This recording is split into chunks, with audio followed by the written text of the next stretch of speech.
This channel does not promote any violent, harmful, or illegal activities. All content provided by this channel is meant for an educational purpose only.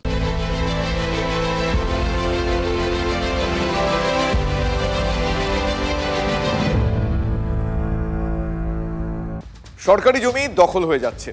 প্রশ্ন হচ্ছে কারা দখল করছে? মুখ্যমন্ত্রী এসজেডি এর উদাহরণ নিজে টানলেন। সেখানে গ্রেফতার হয়েছিলেন তৃণমূল কংগ্রেসের নেতারাই, নিশ্চয়ই মনে আছে আপনাদের অনেকের। ফলে সরকারি জমির জবরদখল ঠেকাতে মুখ্যমন্ত্রী প্রচন্ড কড়া। কিন্তু নতুন করে কোনো এনক্রোচমেন্ট হলে আমি সেই এলাকার এসপি কে এবং আইসি কে আমি সঙ্গে সঙ্গে অ্যাকশন নেব এবং ভিডিওরাও বাদ যাবে না। ডিএমরাও যদি ভাবে আমি ঘরে বসবো, আমি এগুলো লক্ষ্য রাখবো না, আমি কাউকেই টলারেট করবো না। এবং মিনিস্ট্রি থেকে শুরু করে, কাউন্সিলর থেকে শুরু করে, পঞ্চায়েত থেকে শুরু করে কেউ যদি মনে করে নিজের স্বার্থে আমি জায়গা দিয়ে দেবো, সেটাকেও আমি টলারেট করবো না। শুনলেন আপনারা, এক কথা বললে মুখ্যমন্ত্রী কড়া, তিনি ছেড়ে কথা বলবেন না। কিন্তু প্রশ্নটা হচ্ছে বাস্তবে কি হচ্ছে। আসুন একবার মালদার হরিশ্চন্দ্রপুরের কুশিদা মুসলিম পাড়ার একটা ছবি আপনাদের দেখাই, তাহলে অনেকটা বাস্তব, সেক্ষেত্রে বাস্তবায়িত কতটা কি হয়েছে ক্লিয়ার হবে। দেখুন, গভর্নমেন্টের কেউ দখল না করে, দখল করলে কিন্তু আমরা আদায় করে নেব।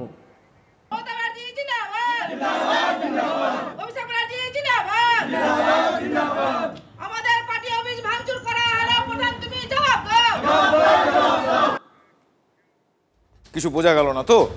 বলি এবার, টিন দিয়ে ঘেরা যে জমিটা, খাস জমি, সেটা সরকারের সম্পত্তি। সেটা কার দখলে, টিনের নীল সাদা রং, সেটা দেখে নিশ্চয়ই আপনারা বুঝতে পারছেন। কিন্তু তৃণমূলের অফিস ভাঙার বিরুদ্ধে স্লোগান কেন তাহলে?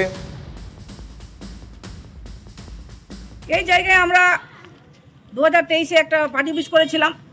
পার্টি অফিস করার পর ওখানে ঝান্ডা থেকে নিয়ে এ টু জেড কাজ করা ছিল, সেটা কাঁচা করা ছিল। আমরা পার্টি অফিস করেছিলাম, ওই পার্টি অফিসটা কি দীর্ঘদিন ধরে থেকে যায়। আমাদের টিনেরই পার্টি অফিস ছিল, আমরা পাকা করতে পারিনি। এই জমিটা হচ্ছে পুরোটা খাস, পাশে ডাড়া আছে, ডাড়ার পরে খাস। তৃণমূল নেত্রী শেফালি খাতুন আর কুশিদা পঞ্চায়েতের উপপ্রধানের স্বামী আব্দুর রশিদের কথা আপনারা শুনলেন। সরকারি খাস জমিতে তৃণমূল কংগ্রেসের অফিস ছিল, বেড়া দিয়ে পার্টি অফিস ছিল। ওই পার্টি অফিসটা করার মাধ্যমে আমরা এখানে পার্টি অফিস করেছিলাম। হঠাৎ করে আমরা দেখছি রাত্রেবেলা এখানে ঘেরে নিয়ে সম্পূর্ণটাই ঘেরে দিয়েছি। এই করে আমরা এই নিয়ে গ্রামবাসী সব ক্ষিপ্ত হয়ে যায়। গ্রামবাসী ক্ষিপ্ত হয়ে এসে নিয়ে বলছে আমরা টাটি এখানে কেন দিল। এই টাটি বেড়াগুলো সবাই মিলে গ্রামের লোক এসে আমাদের ঝান্ডা পান্ডা সব করে দিয়েছে। এই গ্রামবাসীর লোক মিলে এসে এখানে আমাদের করেছে। আপনি দেখুন, এই যে গ্রামবাসী শুনছিল, তোলার মাধ্যমে একটা গন্ডগোল হয়েছে। আবার ইট রেখেছিল এখানে, এই যে ঘরটা দিচ্ছিল এখানে, ইট দিয়ে ঘর দিচ্ছিল। জায়গাটা আমাদের পার্টি অফিসটা ছিল, এই পার্টি অফিসটা কেন এখন নাই? দেখলেন, সরকারি জমিতে তৃণমূলের অফিস ছিল, কিন্তু এখন নেই। সেই জমি এখন নীল সাদা টিন দিয়ে ঘিরে ঘর বানানোর চেষ্টা হচ্ছে।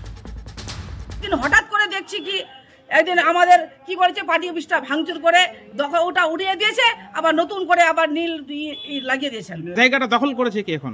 জায়গাটা করেছে এখন তজিমুল আর আজম দখল করে ওরা জায়গাটা ঘেরেছিল, ঘেরে ওরা ঘর করছিল। এই জমিটা হচ্ছে পুরোটা খাস, পাশে ডাড়া আছে, ডাড়ার পরে খাস। অভিযোগ, সরকারি খাস জমিতে তৈরি হওয়া তৃণমূলের পার্টি অফিস ভেঙে নীল সাদা টিন দিয়ে ঘিরে ঘর বানানোর চেষ্টা করছেন। কে চেষ্টা করছেন? তাজিমুল হক। টিনের রং দেখে বোঝাই যাচ্ছে, আন্দাজ অন্তত করা যাচ্ছে তার রাজনৈতিক পরিচয়। নীল সাদা টিন আপনারা দেখলেন। তাজিমুল তৃণমূল কংগ্রেসের সক্রিয় কর্মী, বহুদিন ধরে করি, 2011 সাল থেকে। এগুলা সব বিরোধী, এরা বিরোধীর কাজ করছে। না, যে জায়গাটা নিয়ে অভিযোগ করছে ওই জায়গাতে কোনো পার্টি অফিস ছিল না? কোনো ছিল না। আমার কাছে প্রমাণ আছে, ছবি আছে, আপনি গুগল করে নিন, ছবি আছে আমার কাছে। খালি ছিল, খালি জায়গা দেখে আমি নিয়েছি। আমি যে পার্টি অফিস করেছিলাম তার প্রমাণ আছে আমার কাছে। আমাদের যে পার্টি অফিস হয়েছিল সেগুলোর ছবিও আছে, সব করা আছে, উদ্বোধন করেছি। ওই যে খাসটা নিয়ে ঝামেলা, আমার সামনের দিকে খাসটা আছে। হ্যাঁ, আমরা ব্যবহার করছি, কিন্তু কোনো ঘর করিনি, কোনো পাকা কাজ করিনি। আর প্রধান আছে জড়িত এর সঙ্গে। প্রধান বিএলআর অফিস থেকে ইনকোয়ারি আসলো, ভাঙার হুকুম দিল, কিন্তু প্রধান এখন পর্যন্ত ভাঙলো না। এগুলো তো রাজনৈতিক চক্রান্ত। প্রধান সঙ্গে জড়িত আছে।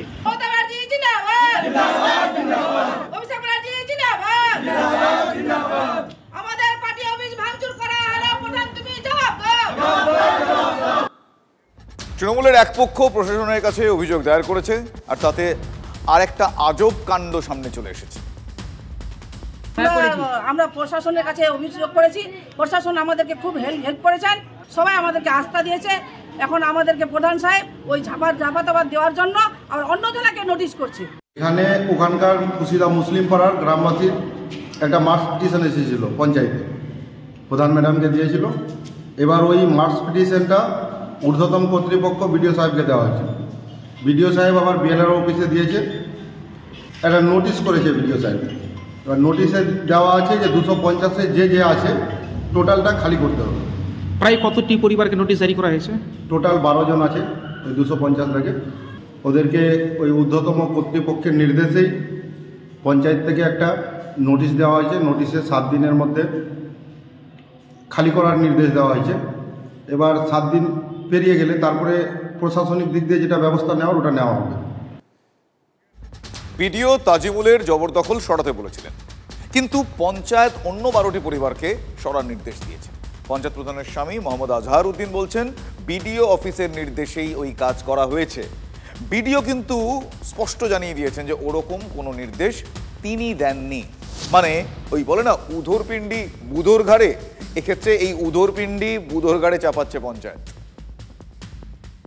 এখন এই যে গরিবরা বসেছিল, তখন বামপন্থী সরকারের আমলে এরা বসেছিল, তাদের পাট্টা আছে, তারা ভূমিহীন, তাদের কিছু নাই, তারা সিভিল কাস্ট সরকারি জায়গার মধ্যে ওরা ঘর তুলেছিল।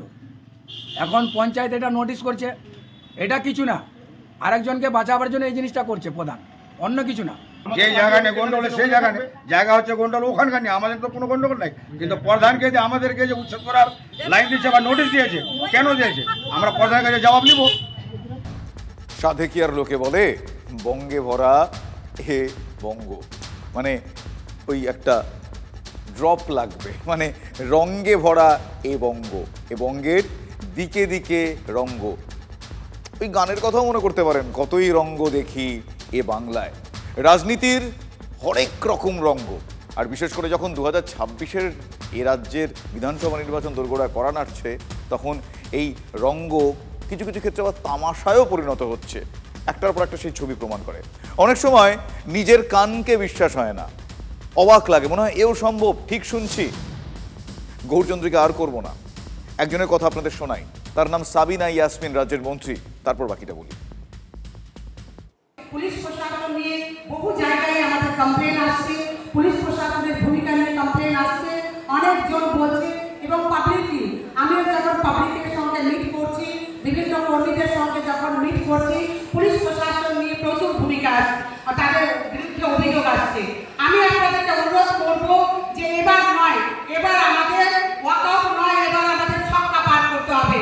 যদি কোনো কর্মীর বিরুদ্ধে আঘাত মানে বা যদি ইলিগাল কোনো মানুষের উপরে যদি পুলিশ প্রশাসনের কোনো ইলিগাল হস্তক্ষেপ থাকে, পাবলিককে যদি হ্যারাস করে, সেই ক্ষেত্রে কেবল অঞ্চল প্রেসিডেন্ট নয়, অঞ্চল কমিটি আপনারা থানায় যাবেন, তবে এরা কিন্তু শিক্ষা পাবে না। তৃণমূলের কর্মী সভায় পুলিশকে শিক্ষা দেওয়ার কথা বলছেন মন্ত্রী সাবিনা ইয়াসমিন। হেনস্থা করলে থানা ঘেরাওয়ের কথা বলছেন তিনি। মন্ত্রীর গলায় বিরোধীদের সুর।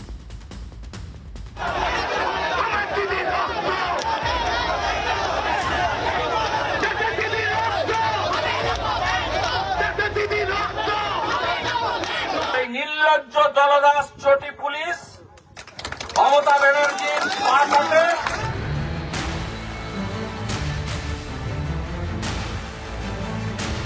চটি পুলিশ, মমতা বন্দ্যোপাধ্যায় সেদিন চটি পুলিশের বিরুদ্ধে কাজ করেছিলেন বলে, আন্দোলন করেছিলেন বলে, তাই চটি পুলিশ বিতাড়িত হয়েছে।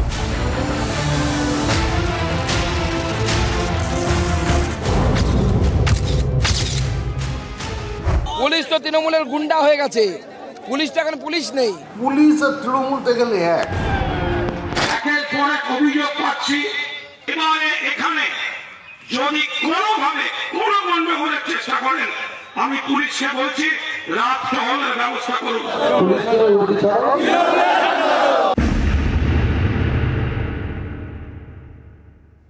রাজ্যের এক পুলিশ কর্তা আক্ষেপ করে বলেছিলেন পুলিশ এখন সফট টার্গেট। খুব ভুল কিছু বলেছিলেন কি? শাসক নেতা হলে তো কথাই নেই, পুলিশের কলার পর্যন্ত তারা ধরে ফেলেন। সাবিনার মতো কর্মীরা যদি কর্মী সভা থেকে পুলিশকে এভাবে হুঁশিয়ারি দেন, কর্মীদের দোষ দিয়ে কোনো লাভ আছে বলুন? মালদার একই কর্মী সভায় সাবিনার ঠিক উল্টো সুর গিয়েছেন চৈতালি সরকার। নিহত দুলাল সরকারের স্ত্রী স্বামীকে হারিয়ে একটা সময় এই চৈতালি পুলিশে পুরোপুরি আস্থা রাখতে পারছিলেন না। যে দুলাল খুনের পর জেলার পুলিশ কর্তাকে অপদার্থ পর্যন্ত বলেছিলেন মুখ্যমন্ত্রী, সেই চৈতালি পুলিশের পক্ষ নিলেন।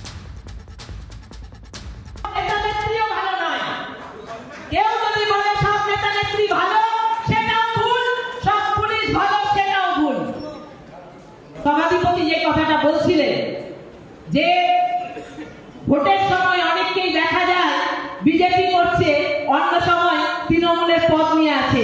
বিজেপির নেতাদের সঙ্গে তাদের প্যারালালি সম্পর্ক রয়েছে, ভাগ বাটোয়ার আছে। তো আমাদেরকে বিচার করতে হবে। দুষ্ট গরুর থেকে শূন্য গোয়াল ভালো, আমি সেটা মনে করি। আমি প্রচুর লোক দেখালাম যখন দল ক্ষমতায় এসছে, প্রচুর লোক আছে কিন্তু ভোটের বাক্সে ভোট আর করছে না। প্রশ্ন হচ্ছে, শাসকের ঘরের সে নেতা নেত্রীরা কারা?